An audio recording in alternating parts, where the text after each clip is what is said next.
Hello students, I hope everyone is doing well. My name is Sharjil Khan, you are FR trainer and I welcome you all in today's session. तो मेरे प्यारे शहजादों और शहजादियों, आज के इस session में हम प्रैक्टिस करने वाले हैं मार्च 2026 के मॉक एग्जाम जो रिसेंटली लॉन्च किया है ACCA ने। तो चलिए स्टार्ट करते हैं अपनी प्रैक्टिस सेशन को। पहला MCQ है, which of the following statements regarding the IASB due process is correct? Okay. Publishing a discussion paper is a mandatory step that must precede an exposure draft. नहीं भाई, discussion paper को publish करना is not a mandatory step. ठीक है, ये एक mandatory step नहीं है। Publishing N exposure draft for public comment is not a mandatory step in due process, ये भी गलत है भाई। एक्सपोजर ड्राफ्ट को पब्लिश करना पब्लिक कमेंट्स के लिए it's a mandatory step in due process, ये मैंडेटरी स्टेप है ड्यू प्रोसेस में। ठीक है, और यहाँ पर एग्जामिनर कह रहा है कि ये मैंडेटरी स्टेप नहीं है, तो इसलिए ऑप्शन बी भी गलत है। An exposure draft is exposed for public comment for a minimum of 90 days. 90 days नहीं, for a minimum of 60 days. 60 days, minimum 60 days. At least 9 of 14 members of the IASB must approve a new IFRS accounting standard before publication. तो ये ठीक है भाई, major approval चाहिए होगी IFRS accounting standard को approve करने के लिए पब्लिश होने से पहले, तो इसलिए ये ऑप्शन सही है।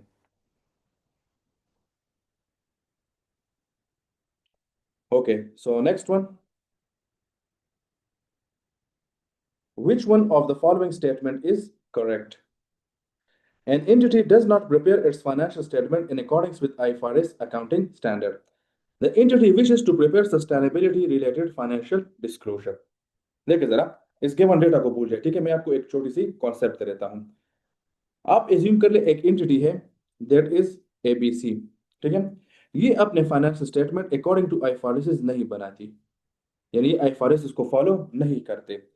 अब ये एंटिटी अब ये चाहती है, ये एंटिटी अब ये चाहती है कि हम IFRS सस्टेनेबिलिटी डिस्क्लोजर स्टैंडर्ड को फॉलो करना चाहते हैं, यानी जो हम सस्टेनेबिलिटी के रिलेटेड जो डिस्क्लोजर देंगे वो अकॉर्डिंग टू S1 और S2 देंगे, जो अभी रिसेंटली लॉन्च किए हैं IASB ने। ठीक है, तो पहला सवाल ये है कि क्या ये एंटिटी इस सस्टेनेबिलिटी स्टैंडर्ड्स को फॉलो कर सकती है डिस्पाइट के ये IFRS के तहत अपने फाइनेंशियल स्टेटमेंट को नहीं बनाते। तो बिल्कुल ये कर सकती है। ठीक है, इस एंटिटी के लिए ये मैंडेटरी नहीं है कि ये सस्टेनेबिलिटी स्टैंडर्ड को तब फॉलो कर सकती है जब ये अपने financial statement according to IFRS बनाएंगे, ये मैंडेटरी नहीं है। ठीक है, अगर ये IFRS को फॉलो नहीं करती तब भी जाकर ये सस्टेनेबिलिटी स्टैंडर्ड को फॉलो कर सकती है, ये कर सकती है। ये बात समझ में आती है?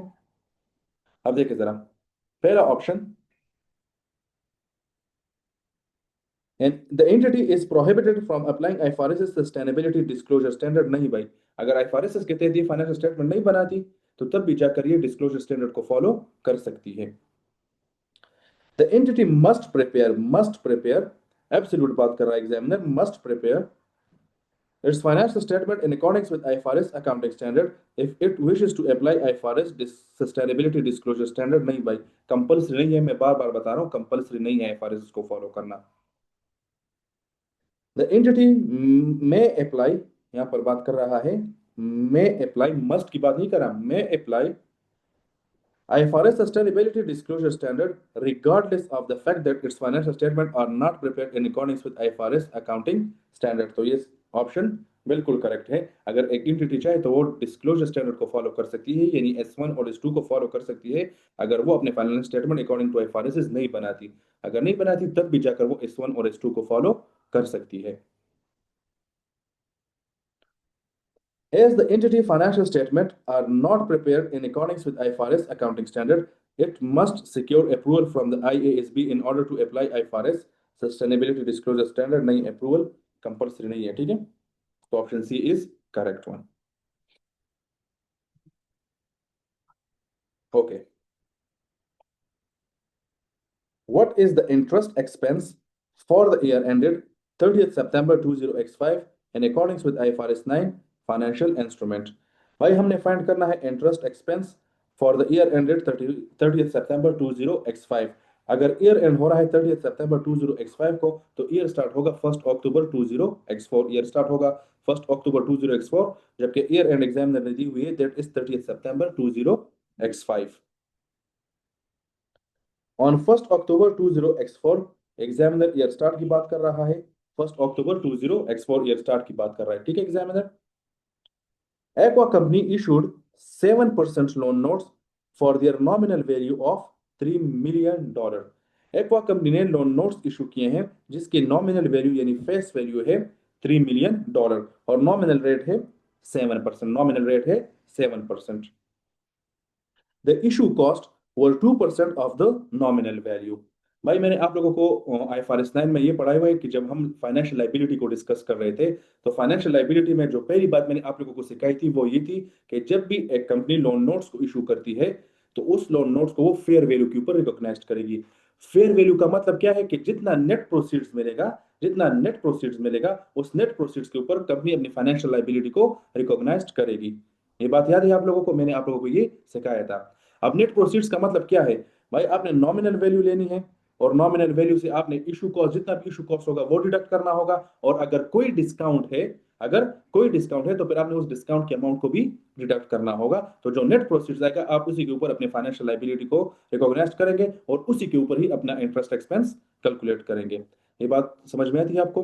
तो अब इशू कॉस्ट है 2%, तो नॉमिनल वैल्यू है, नॉमिनल वैल्यू इज $3 million। तो मैं वर्किंग सबसे पहले कर लूंगा अप टू द नियरेस्ट $1000 यानी 30 कॉमन ले लूंगा और इशू कॉस्ट कैलकुलेट कर लूंगा 2% ऑफ 3000।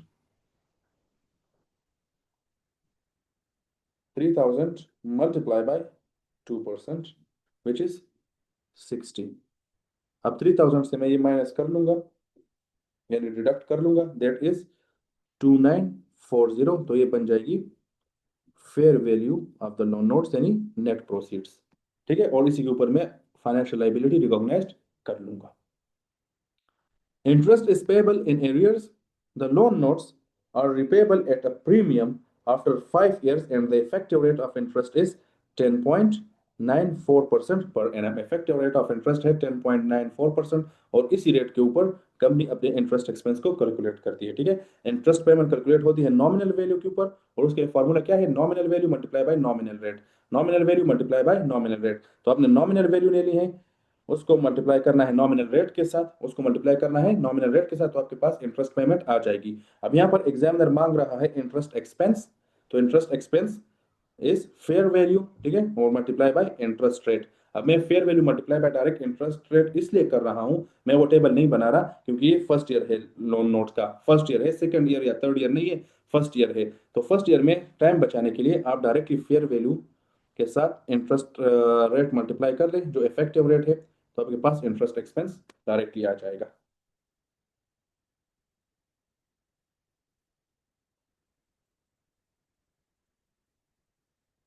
Which is 321636, 321636। अगर यहाँ पर आप वही 30 जो हमने ऊपर कॉमन लिए थे वो ऐड कर दें तो इंटरेस्ट एक्सपेंस हो जाएगा 321636, और यही आपका आंसर हो गया। देख ले जरा इसको।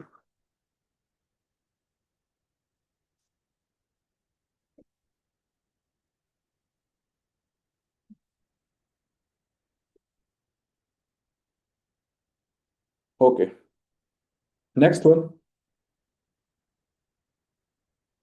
Which of the following statements is correct? H company measure its investment property using the fair value model। भाई एच कंपनी के पास इन्वेस्टमेंट प्रॉपर्टी है तो इन्वेस्टमेंट प्रॉपर्टी के ऊपर आईएस 40 अप्लाई होगा, और मॉडल वो जो यूज कर रहे हैं वो है फेयर वैल्यू मॉडल। कौन सा मॉडल है? Fair value model. और अगर फेयर वैल्यू मॉडल आपको याद हो तो फेयर वैल्यू मॉडल में हम डिप्रिसिएशन कैलकुलेट नहीं करते, और जितना भी गेन और लॉस आएगा वो गेन और लॉस कहाँ पर जाएगा? प्रॉफिट और लॉस में। कहाँ पर जाएगा? प्रॉफिट और लॉस में। On 1st July 20x5, it transferred an investment property to owner occupied property। भाई यहां पर एग्जामिनर बात कर रहा है चेंज इन यूज का, ठीक है, और चेंज इन यूज हो रहा है फ्रॉम IAS 40 टू IAS 16।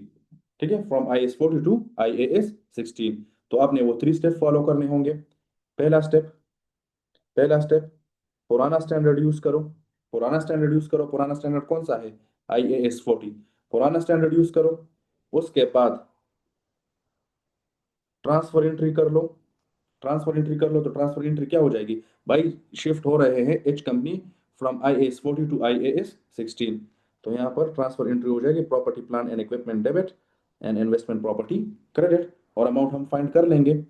और तीसरा स्टेप होगा भाई, जो नया अकाउंटिंग स्टैंडर्ड है उसके रूल्स को फॉलो करना स्टार्ट कर दो। अब I16 की तरफ शिफ्ट हो रहे हैं, सो फेयर वैल्यू मॉडल से I16 की तरफ शिफ्ट हो रहे हैं, तो डिप्रिसिएशन भी स्टार्ट हो जाएगी, और वहां पर जो भी गेन और लॉस आएगा अगर रिवैल्यूएशन मॉडल हो तो वो अदर कॉम्प्रिहेंसिव इनकम में शो होगा। तो 3 स्टेप है, पुराना स्टैंडर्ड यूज करो, ट्रांसफर एंट्री कर दो, और नए अकाउंटिंग स्टैंडर्ड को स्टार्ट कर लो।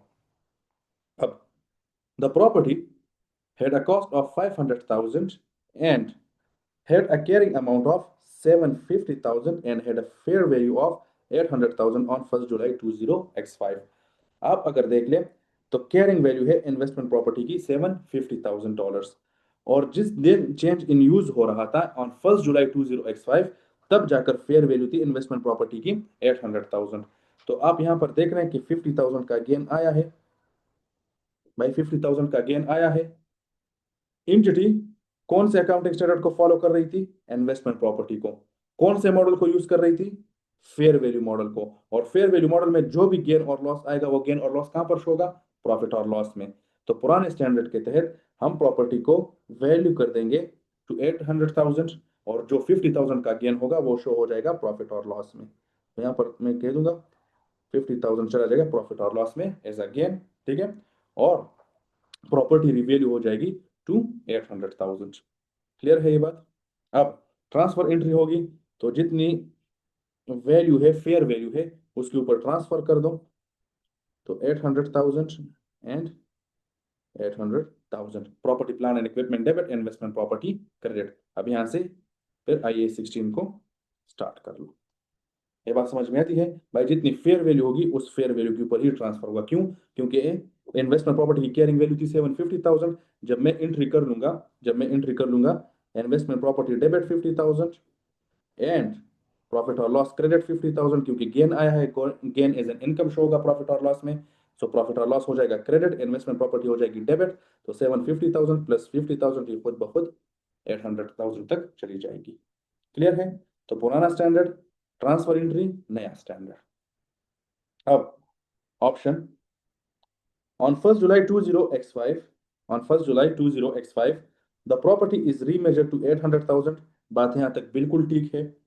and 50,000 gain is recognized in other comprehensive income। भाई अदर कॉम्प्रहेंसिव इनकम में नहीं होगा, प्रॉफिट और लॉस में होगा, क्योंकि फेयर वैल्यू मॉडल था, और फेयर वैल्यू मॉडल में जो भी गेन और लॉस आएगा वो प्रॉफिट और लॉस में शो होगा, अदर कॉम्प्रहेंसिव इनकम में नहीं होगा।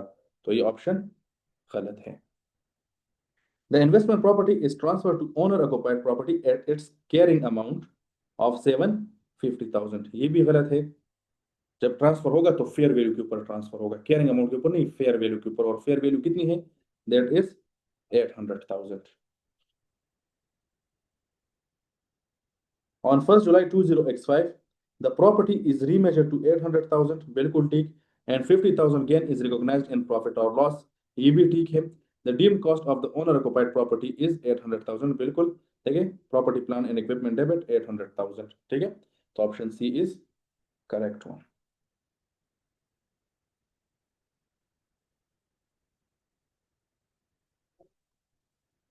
लास्ट ऑप्शन है this is a change in accounting policy and should be applied retrospectively. हम कोई पॉलिसी चेंज नहीं कर रहे, ठीक है, तो इसलिए ये ऑप्शन डी मैं यहां पर गलत कर लेता हूं।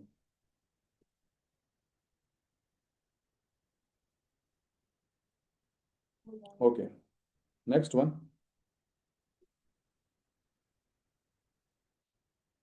Which of the following amounts should be reported in Beta Company financial statement for the year ended 30th September 20x5? भाई हमने बताना है effects in financial statement. Examiner profit और लॉस की बात नहीं कर रहा, एग्जामिनर किसी स्पेसिफिक फाइनेंशियल स्टेटमेंट की बात नहीं कर रहा, एग्जामिनर सिर्फ कह रहा है फाइनेंशियल स्टेटमेंट। तो हमने तमाम के तमाम फाइनेंशियल स्टेटमेंट को ही कंसिडर करना होगा, ठीक है। ईयर एंड है 30th September 20x5। Beta company uses dollar uses dollar as its functional currency. Company की फंक्शनल करेंसी है dollar. On 10 August 20x5, Beta company purchased goods on credit for 1.5 million euro. Purchase की है उन्होंने euro में, ठीक है. और जो फंक्शनल करेंसी है वो है डॉलर. फंक्शनल करेंसी है डॉलर. तो ट्रांजैक्शन डेट पर हम सबसे पहले इसको ट्रांसलेट करेंगे. तो ट्रांजैक्शन डेट है 10 अगस्त, ठीक है. परचेज की है यूरो में और एक्सचेंज रेट है on 10 August 1 euro is equal to $1.25. So multiply by $1.25 हो जाएगा. तो ये कन्वर्ट हो जाएगा फंक्शनल करेंसी में.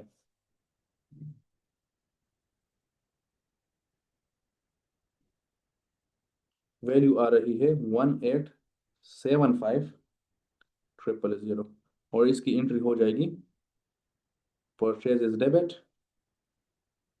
And payable credit. Purchase is debit and payable credit. Clear है यहां तक? Okay. Then on 10 September 20x5, एक महीने बाद, beta company paid 50% of the invoiced amount. कितनी पेमेंट की है? 50% of the invoiced amount. Invoiced की अमाउंट है 1.5 मिलियन. तो 1.5 मिलियन का 50% हो जाएगा 750,000.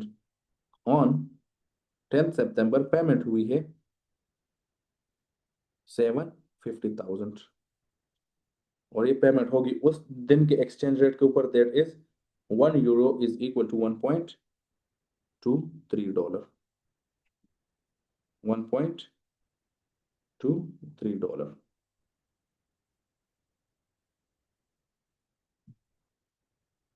which is 92,2500.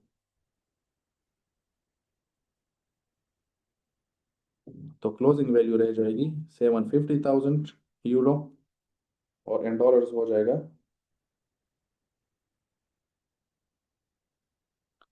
95,2500. अब according to the terms of the contract, the balance would be payable on 10th October 20x5. Alpha Company year end is 30th September 20x5. Exchange rate were as follow. भाई year and है 30th सितंबर. यहाँ पर examiner ने बता भी दिया था requirement में कि ईयर एंड है 30th सितंबर और पेमेंट होगी ऑन 10th अक्टूबर, यानी ईयर एंड के बाद पेमेंट होगी. अब ये है पेबल की वैल्यू. पेबल है मॉनेटरी आइटम और मॉनेटरी आइटम को हम हर क्लोजिंग डेट के ऊपर रीट्रांसलेट भी करेंगे. IAS 21 में मैंने सिखाया है कि जो भी मॉनेटरी आइटम होगी आपने उसको रीट्रांसलेट करना होगा ऑन ईच रिपोर्टिंग डेट. अगर आपने उसको ना पे की है ना रिसीवेबल आपको मिली है तो अगर मॉनेटरी आइटम है तो आपने उसको रीट्रांसलेट करना होगा एट द रिपोर्टिंग डेट. तो अब इस अमाउंट को हम रीट्रांसलेट करेंगे एट द रिपोर्टिंग डेट.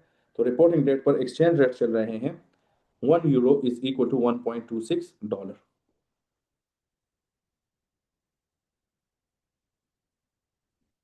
तो यहां पर हमारे पास पेबल की जो वैल्यू आ रही है वो है 94,500. 94,500. पेबल की एक्चुअल वैल्यू थी 95,2500. क्लोजिंग पर वैल्यू आ रही है 94,500. लाइबिलिटी की वैल्यू खुद ब खुद कम हुई. अभी आपने यहाँ पर कोई पेमेंट नहीं की है.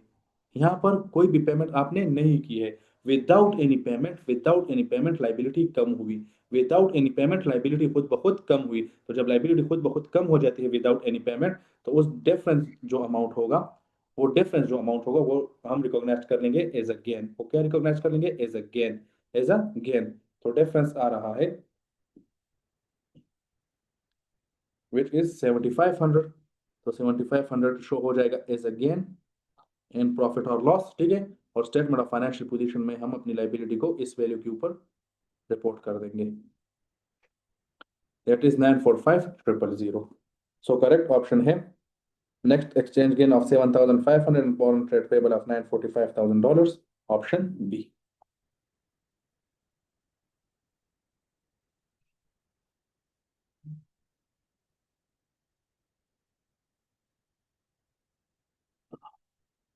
चलिए जी.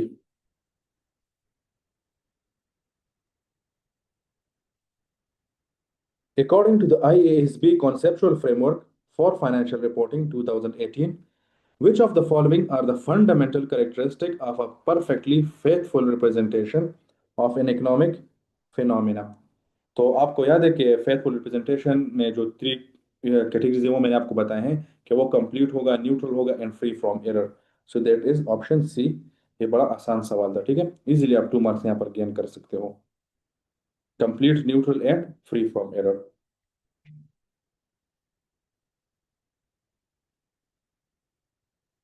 Which of the following accounting treatments applied to events after the reporting period is not correct in accordance with IAS 10 events after reporting date?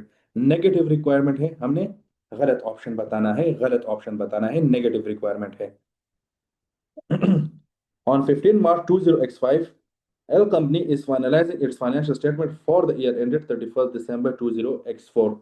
Year and है 31 दिसंबर 20x4 और फाइनेंशियल स्टेटमेंट फाइनलाइज हो गए on 15 March 20x5। Dates को याद रखिए, ठीक है। Receivable at 31st December 20x4 is included the full amount due from a customer. The customer entered bankruptcy on 10 February 20x5 after several months of difficult trading। Several months of difficult trading यानी condition exist कर रही थी, condition exist कर रही थी। Okay. In the financial statement, late company has written down the amount receivable from the customer to the expected recoverable amount। तो ये बिल्कुल एडजस्टिंग इवेंट है और ये सही ऑप्शन है, लेकिन हमने यहाँ पर गलत वाली ट्रीटमेंट बतानी है, ठीक है, कि कौन सी ट्रीटमेंट सही नहीं है। क्योंकि भाई रिसीवेबल था, सेवरल मंथ से डिफिकल्टी थी, यानी कंडीशन एग्जिस्ट कर रहे थे। तो कंडीशन एग्जिस्ट कर रहे थे, जो भी अलाउंस होगा या जो भी बैड डेट की वैल्यू होगी, आपने उसके उतनी अमाउंट से फाइनेंशियल स्टेटमेंट को एडजस्ट करना होगा। तो ये ऑप्शन नहीं, सॉरी, अकाउंटिंग ट्रीटमेंट सही है। A property was measured at $4.5 million at 31st December 20x4. In February 20x5, the property met the conditions to be classified as held for sale and its fair value less cost to sell was determined to be 4.2 million. Fair value less cost to sell was 4.2 million. In the financial statement, lead company has adjusted the carrying amount of the property to 4.2 million। Company ने अपने financial statement को adjust किया। आप क्या कहते हो, ये accounting treatment सही है या गलत है? आप लोग मुझे बताइए, ये सही है या गलत है? क्या कहते हो आप लोग? मैं ही एक्सप्लेन करूंगा आप लोगों को, ठीक है। चले देखिए जरा, ईयर एंड है 31 दिसंबर 20x4। आप लोग मुझे अभी एक सवाल का जवाब दें, ठीक है। ईयर एंड है 31 दिसंबर x4, क्या इसी दिन के ऊपर हेल्ड फॉर सेल के कंडीशन मीट हो गए थे? हेल्ड फॉर सेल के कंडीशन मीट हो गए थे क्या?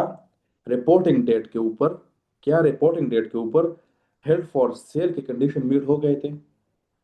बिल्कुल भी नहीं, बिल्कुल भी नहीं। देखिए एग्जामिनर यहाँ पर बात नहीं कर रहा कि हेल्ड फॉर सेल की कंडीशन मीट हो गए हैं, उनकी जो कंडीशन है, जो क्राइटेरिया है, वो मीट हो चुकी है, ईयर एंड पर नहीं हुई। कंडीशन कब मीट हो गई? After the year and. यहाँ पर देखें फेब्रुवरी 20x5 में कब मीट हो गई? फेब्रुवरी 20x5 में, यानी रिपोर्टिंग डेट के बाद जाकर कंडीशन मीट हो गई। तो जब रिपोर्टिंग डेट के बाद जाकर कंडीशन मीट हो गई, तो इसके लिए आप अपने फाइनेंशियल स्टेटमेंट को एडजस्ट नहीं कर सकते। ये ट्रीटमेंट गलत है, कोई कंडीशन एग्जिस्ट ही नहीं कर रही थी, तो इसके लिए आप फाइनेंशियल स्टेटमेंट को एडजस्ट नहीं कर सकते। तो ये ऑप्शन सही है और अकाउंटिंग ट्रीटमेंट गलत है। ऑप्शन सही है लेकिन अकाउंटिंग ट्रीटमेंट गलत है, और हमने गलत वाली अकाउंटिंग ट्रीटमेंट ही बतानी है। अगला option, a plan to discontinue a major division of lead company was announced to the employees of that division on 20th January 20x5। In the financial statement, lead company has disclosed the plan as a non-adjusting event, but it has not recognized a restructuring provision। तो ये accounting treatment बिल्कुल ठीक है भाई, क्योंकि announcement कब हुई? On 20th January 20x5, year and के बाद जाकर अनाउंसमेंट हो गई।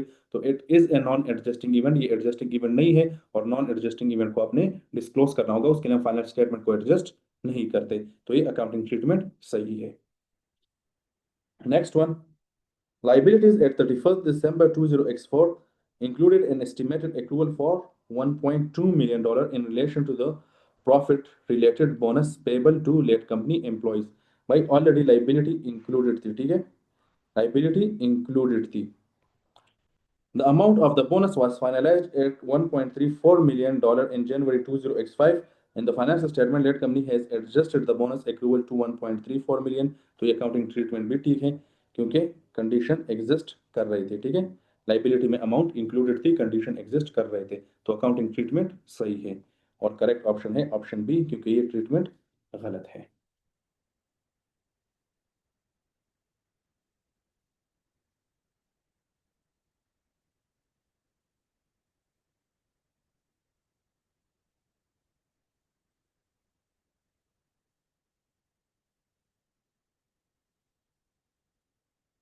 अगला सवाल.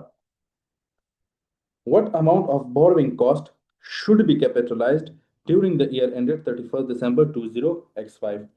ईयर एंड है 31st December 20x5 और कितनी borrowing cost हम कैपिटलाइज करेंगे वो अमाउंट हमने बतानी है. As company had the following general loans, examiner खुद बता रहा है जनरल लोन्स है outstanding through out the year ended 31st December 20x5. ये है लोन 1 और ये है लोन 2. तो सबसे पहले हम जरा एवरेज रेट फाइंड कर लेंगे. उसका तरीकेकार है loan 1 40 million multiply by 11% plus lone 2 that is 20 million, देखें यहाँ पर है 20 मिलियन मल्टीप्लाई बाय उसका रेट है 8% divided by loan 1 plus lone 2.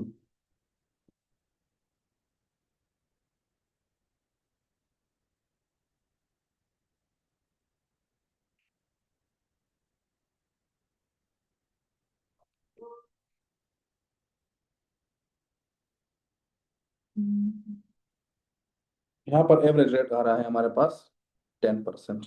क्या सबके पास यही रेट आ रही है? डबल चेक कर ले जरा. Average rate 10%. अब on 1st February 20x5, S company began construction on a new retail store and it immediately, examiner कह रहा है it immediately withdrew 12 million of the general loan money to fund this. भाई construction start हो गई on 1st February 20x5 और immediately S company ने withdrew कर लिया कितने 12 million amount. On 1st March 20x5 it withdrew a further 8 million और further उन्होंने विड्रू कर लिया कब 1st March 20x5 यानी एक महीने बाद 1 month after. The retail store was completed and ready for use on 30th November 20x5 but was not open for trading until 31st December 20x5. भाई कंस्ट्रक्शन कब कंप्लीट हो गई ऑन 30th November 20x5. तो यहाँ पर आप लोगों ने कैपिटलाइजेशन को रोक देना है, बस जब बन गया रिटेल स्टोर कैपिटलाइजेशन रोक दो. अब कितनी कॉस्ट हम जाकर कैपिटलाइज करेंगे? तो सबसे पहले एस कंपनी ने विड्रीव किए हैं $12 मिलियन. इंटरेस्ट रेट चल रहा है 10% और फेब्रुवरी से लेकर नवंबर तक कितने महीने बनते हैं? फेब्रुवरी, मार्च, अप्रैल, मई, जून, जुलाई, अगस्त, सितंबर, अक्टूबर एंड नवंबर, total 10 months. So multiply 10 by 12. और नेक्स्ट अमाउंट जो उसने विड्रीव की है वो है 8 मिलियन. इंटरेस्ट रेट है वही 10% और विड्रीव की है ऑन 1st मार्च. सो उसके लिए हो जाएगा मल्टीप्लाई 9 बाय 12.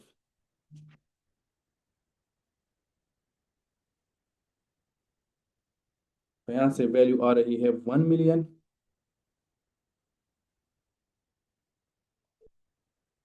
और यहाँ से वैल्यू आ रही है 0.6 मिलियन. दोनों को प्लस करें तो आ जाएगी 1.6 million. Option B.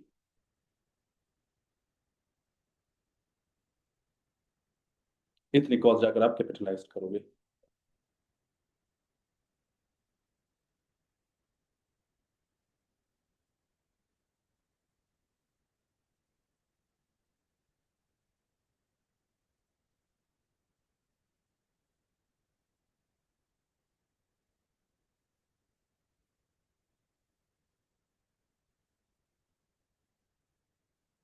What interest expense should Star Company recognize for the year ended 31st December 20x5 in relation to the power plant? हमने फाइंड करनी है इंटरेस्ट एक्सपेंस. इंटरेस्ट एक्सपेंस और ईयर है 31 दिसंबर 20x5। On 1 January 20x4 examiner बात कर रहा है year start, लेकिन कौन से ईयर के लिए? 20x4 के लिए। यहाँ पर एग्जामिनर इंटरेस्ट एक्सपेंस मांग रहा है फॉर 31 दिसंबर 20x5, यानी दूसरे साल के लिए इंटरेस्ट एक्सपेंस एग्जामिनर मांग रहा है। Star Company completed the construction of a power plant that had an estimated useful life of 20 years. Star Company immediately started to use the power plant. Star Company is required by law to restore the site on which the plant is built at the end of its useful life. यानी disposal वाला सवाल है, ठीक है, disposal वाला सवाल है। At 1st January 20x4, at the year start, the estimated cost of dismantling the plant and restoring the site after 20 years was $5 million। Value है $5 million। डिस्पोजल कॉस्ट है, तो पहली एंट्री क्या होगी? पहले आप इसको प्रेजेंट वैल्यू के ऊपर लेकर आएंगे। क्या है, मैंने आपको I16 में डिस्पोजल कॉस्ट सबसे पहले प्रेजेंट वैल्यू के ऊपर आएगा, फिर डबल एंट्री होगी, उसके बाद फिर हम अनवाइंडिंग करते जाएंगे। तो प्रेजेंट वैल्यू के लिए मैंने आप लोगों को जो फॉर्मूला सिखाया है वो है cash flow multiply by discount factor. Cash flow है 5 million, so in term of 1000 मैं लिख लूंगा 5000, और डिस्काउंट फैक्टर हम फाइंड करेंगे या एग्जामिनर ने दी होगी। The cost of capital of star company is estimated at 8.5%, rate है 8.5%, and the present value of $1 after 20 years is 0.196। Discount factor already given है, दैट इज 0.196। तो प्रेजेंट वैल्यू हो जाएगी 5000, या आप कंप्लीट वैल्यू ले लें, हम कंप्लीट वैल्यू ले लेंगे।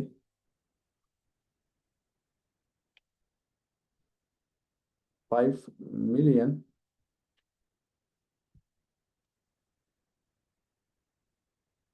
ये हमारे पास आ रही है 980,000, और इस ऊपर हम एंट्री कर लेंगे asset debit and provision for dismantling cost credit, provision for dismantling cost credit.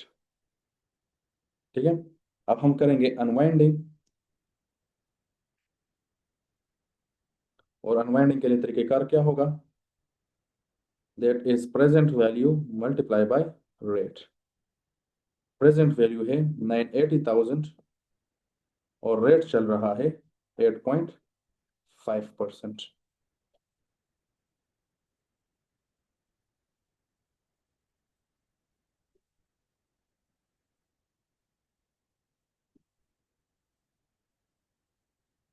$83,300। तो इसकी एंट्री हो जाएगी interest expense debit, interest expense debit and provision for dismantling cost credit. अब हमने इंटरेस्ट एक्सपेंस फाइंड करना है नेक्स्ट ईयर के लिए, दैट इज ईयर x5। तो यहां पर भी वही फॉर्मूला होगा, present value multiply by rate,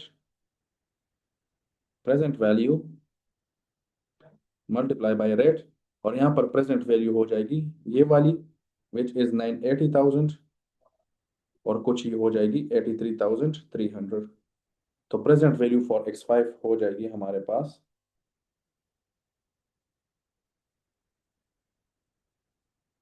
106,3300। So 106,3300 multiplied by 8.5%.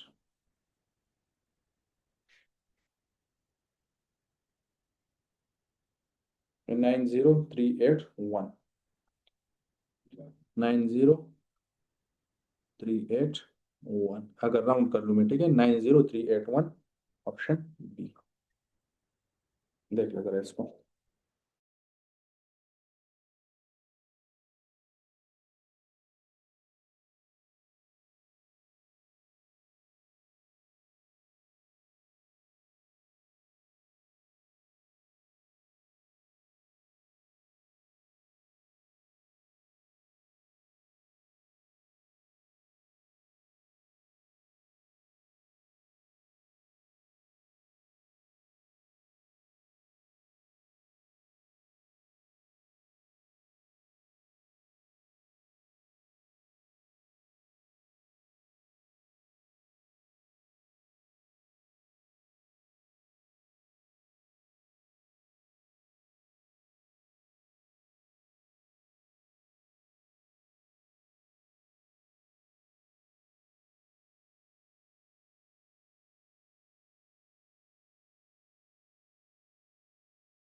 Okay भाई,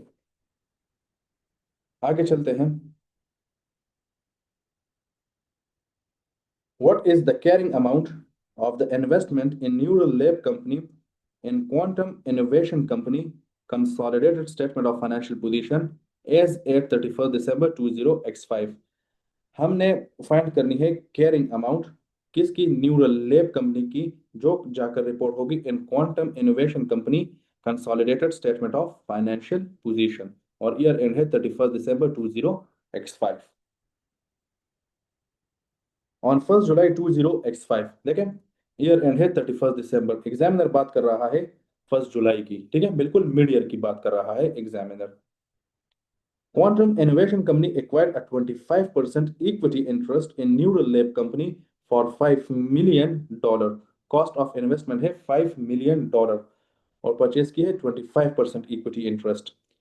The investment provide Quantum with significant influence over Neural Lab. According, the investment is accounted for using the equity method in accordance with IAS 28 investment in associate and joint venture। Examiner ने खुद बता दिया कि ये हमारे लिए क्या है, एसोसिएट है, ठीक है, क्या है, एसोसिएट। तो एसोसिएट की हमने कैरिंग वैल्यू फाइंड करनी है। तो सबसे पहले हम ले लेंगे कॉस्ट ऑफ इन्वेस्टमेंट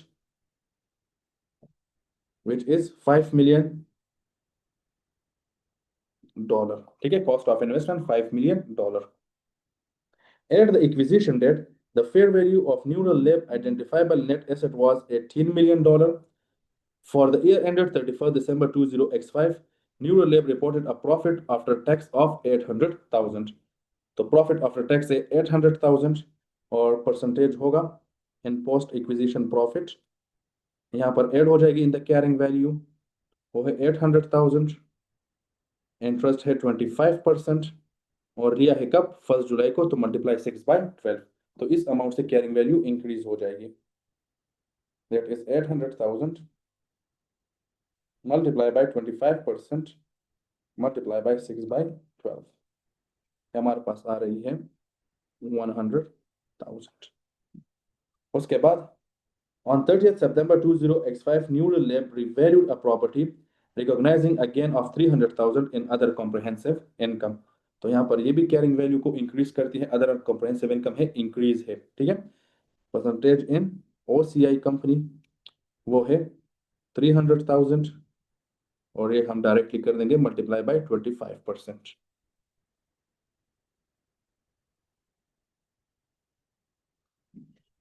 वो आ रही है 75,000। उसके बाद on 1st October 20x5, Neural Lab paid a cash dividend of 180,000 to its equity shareholder। कितनी डिविडेंड पे की है, 180,000 to its equity shareholder. Equity shareholder को पेमेंट की है 180,000। तो डिविडेंड पेमेंट से इन्वेस्टमेंट कम होती है, ठीक है। कितनी टोटल अमाउंट पे की है, दैट इज 180,000। कितनी पेमेंट है, 180,000 और 180,000 का आप ले लेंगे 25%, ठीक है, क्योंकि ये इक्विटी शेयर होल्डर तमाम शेयर होल्डर को पे की है। यहाँ पर ये नहीं कहा कि ये क्वांटम इनोवेशन कंपनी को पे की है, उसने कहा कि उन्हें तमाम इक्विटी शेयर होल्डर को पे की है। तो तमाम है 100%, हमारा हिस्सा है 25%। सो 180,000 मल्टीप्लाई बाय 25%, ये आ रहा है 45,000 और डिविडेंड से कैरिंग वैल्यू कम होती है, ठीक है, ऑलरेडी सिखा चुका हूं। अब जरा वैल्यू फाइंड कर ले, 5 million प्लस 100,000 प्लस 75,000 माइनस 45,000, और वैल्यू आ रही है 513,123। ये रहा आपका answer.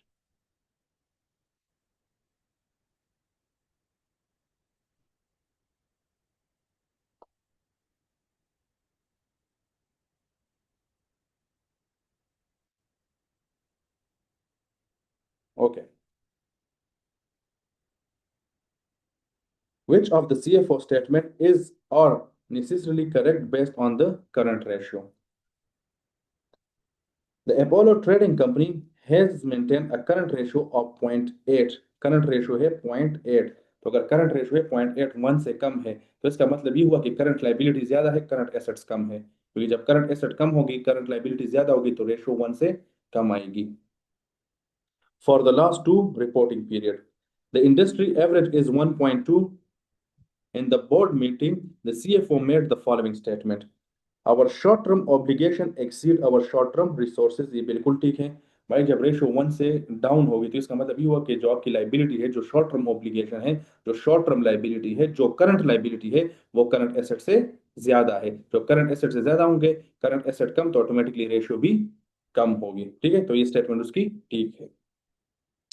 The ratio confirmed that our operating cash flow for the period was negative। कभी भी नहीं, गलत। अब अगर आपके पास करंट रेशियो कम आ रही है, करंट रेशियो कम आ रही है, तो इसका मतलब ये नहीं है कि आपके पास कैश फ्लो नेगेटिव में है। कभी भी नहीं। अगर करंट रेशियो 1 से कम है, यानी कम आ रही है, ठीक है, तो इसका मतलब ये नहीं कि आपके पास कैश फ्लो नेगेटिव है। मैं इसके बरक्स भी आपको स्टेटमेंट बता सकता हूँ। इस तरह हो सकता है कि आपकी करंट रेशियो बिल्कुल स्ट्रांग हो, यानी आपकी करंट एसेट जो है वो ज्यादा हो, उसके बाद भी आपके पास कैश फ्लो नेगेटिव हो सकती है। अब आप कहेंगे कि कैसे? हो सकता है आपने इन्वेंट्री ज्यादा खरीदी हो, कैश टाइड अप हो इन्वेंट्री में, इन्वेंट्री आपने ज्यादा खरीदी हो, तो जब इन्वेंट्री ज्यादा होगी, करंट एसेट ज्यादा होंगे, ऑटोमेटिकली करंट रेशो भी ज्यादा होगी। तो अगर आपने इन्वेंट्री खरीदी है तो कैश अभी तक टाइड है, तो अगर कैश बंधा हुआ है वहां पर, टाइड अप है इन्वेंट्री में, तो कैश फ्लो नेगेटिव में होगी ऑपरेटिंग। इसका मतलब रिसीवेबल बढ़ रहे हैं। आगे अगर मैं दूसरा बता दूं, रिसीवेबल बढ़ रहे हो, तो जो रिसीवेबल ज्यादा होगी, करंट रेशो ज्यादा होगी। इसका मतलब ये नहीं है कि कैश फ्लो होगा आपका, जो ऑपरेटिंग कैश फ्लो है वो पॉजिटिव होगा, नेगेटिव हो सकती है, क्योंकि जब रिसीवेबल बढ़ते हैं तो हम ऑपरेटिंग कैश फ्लो से वो माइनस करते हैं। ठीक है ना? तो स्ट्रॉन्ग करंट रेशियो भी हो तब भी जाकर आप ये नहीं कह सकते कि नेगेटिव है या पॉजिटिव कैश फ्लो है, तो ये स्टेटमेंट गलत है। तो वन ओनली ऑप्शन ए।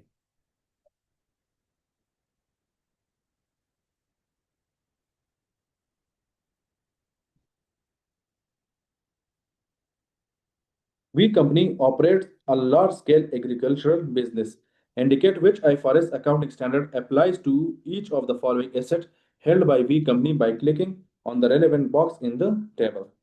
सबसे पहला जो एसेट है वो है डेयरी केटल। इसके ऊपर आईएस 41 अप्लाई होगा। Fruit trees, bearer plant, bearer plant है, आई 16 अप्लाई होगा। हार्वेस्टेड कॉटन, हार्वेस्ट हो गए तो इन्वेंट्री। एक मिनट, आजान हो रही है। ओके, अगला सवाल। What is the income tax expense in the statement of profit or loss for the year ended 31st March 20x5? हमने फाइंड करना है इनकम टैक्स एक्सपेंस। तो सबसे पहले इसके लिए स्ट्रक्चर बना दे। स्ट्रक्चर में मैंने आप लोगों को सिखाया है कि सबसे पहले आएगा करंट ईयर एस्टिमेट, उसके बाद हमने एडजस्टमेंट करनी होगी ओवर एंड अंडर प्रोविजन की।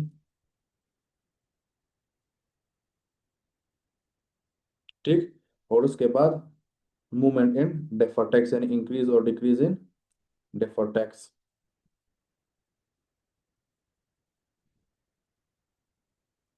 इन डेफर टैक्स, तो इससे जो वैल्यू आ जाएगी वो बन जाएगी interest expense. Sigma Company financial year end on 30 on March 20x5. The following information is available. The estimate income tax charge on the year taxable profit is $250,000. Current year estimate है $250,000. There was an over provision of tax in the prior year 20x4 of $15,000। भाई है over provision, और over provision से income tax expense कम होता है, तो हम इसको डिडक्ट करेंगे। At 1st April 20x4, the statement of financial position showed a deferred tax liability of 40,000 relating to accelerated tax depreciation on a building। यानी जो ओपनिंग बैलेंस है deferred tax अकाउंट में वो है 40,000, और ये है because of tax acceleration on depreciation, तो प्रॉफिट और लॉस वाला एलिमेंट है। ठीक है। At 31st March 20x5, the building carrying amount in the financial statement is 800,000। Carrying value है 800,000। The tax base for the capital allowance purpose is 600,000। अब देखिए जरा, carrying value 800,000, tax base है 600,000, carrying value ज़्यादा, tax base कम। Carrying value ज्यादा, tax base कम, तो जो difference आएगा 200,000 का वो बन जाएगा टैक्सेबल टेम्पररी डिफरेंस यानी टीटीडी, और उसके ऊपर जो लाइबिलिटी बनेगी वो होगी डेफर्ड टैक्स लाइबिलिटी। तो the applicable income tax rate is 30%, 200,000 multiply by 30%, which is 60,000. So closing liability है 60,000, opening है 40,000, an increase of 20,000 आया है, तो वो चला जाएगा इनकम टैक्स एक्सपेंस, इंक्रीज कर लेगा। सो 250,000 माइनस 15,000 प्लस 20,000, आंसर है 255,000। ये बन गया आपका income tax expense, option B.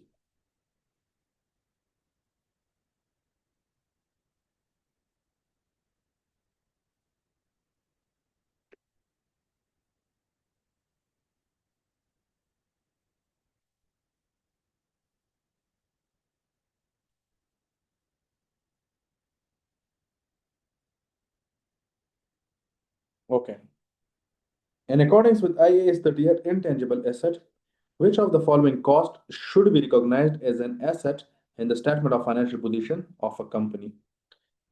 $2.5 million spent on investigating the chemical property of a new compound with the objective of reducing wastage. अब यहाँ पर एग्जामिनर कह रहा है इन्वेस्टिगेटिंग, तो इन्वेस्टिगेटिंग का मतलब क्या है? रिसर्च है, और रिसर्च कभी भी कैपिटलाइज्ड नहीं हो सकती।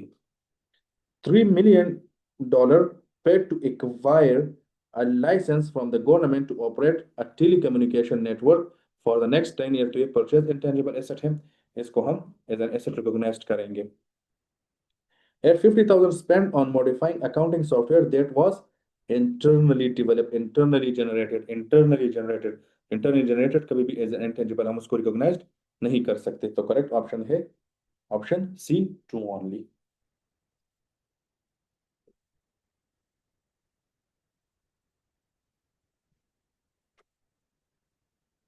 According to IFRS 18, presentation and disclosure in financial statement, which one of the following items should be classified in the financing category of the statement of profit or loss? Financing category, तो जो finance risk की होगी उसके ऊपर जितना भी cost होगा वो फाइनेंसिंग कैटेगरी में जाएगा। The initial expense recognized upon creating a provision for a court case operating activity है, discount received on early settlement of a trade payable operating activity, a loss on the early repayment of a long-term bank loan. Bank loan is a financing activity, और इससे related जो cost होगी वो जाएगी financing category में। So option C is correct option.